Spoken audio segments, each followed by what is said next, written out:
नमस्कार फ्रेंड्स मु विश्वनाथ आपण मानक प्रिय चैनल ओडिया ज्ञान मंदिर को स्वागत करुच्ची। फ्रेंड्स सोई सारिबा परे आमे जहाँ भाभी थाउ ताहाको मनरे कल्पना करी ताहार गोटे छवि को मनरे भावी सही विषय रे जेउ सबु जिनिस आमको अनुभव हुए ताहाको आमे साधारणतः स्वप्न कहि थाउ। स्वप्न द्वारा भगवान मनुष्यर निकटवर्ती हुअंती बोली एहा वास्तुशास्त्र रे लिखा जाइछि। सीधा सड़क मनुष्य को संकेत न देई एही स्वप्न माध्यम भगवान मनुष्य को तार भल बा खराब समय आसुथिबार सूचना देइथांती। तेबे आमे आपणको एही वीडियो माध्यम भल समय आसीबा पूर्व भगवान आमको केउ सब संकेत देइथांती ताहा आमे जणाइबु। आसंतु वीडियोटी आरंभ करिबा।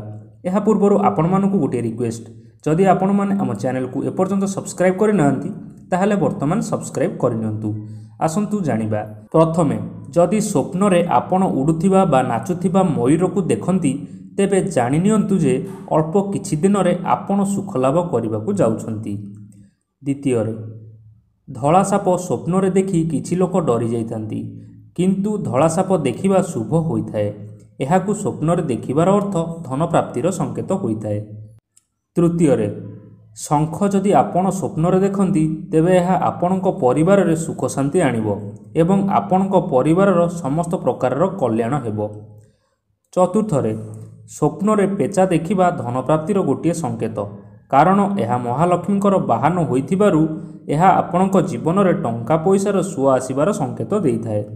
पंचम स्वप्न देखिबा समय रे जदि आपण निजकु कोनोसी एक क्षेत्र मध्य रे देखंती तेबे आपणको जीवन रे अतिशीघ्र सबु प्रकार समृद्धि एवं लोकप्रियता बढ़िबा को जाउची बोली सूचना मिलिथाय।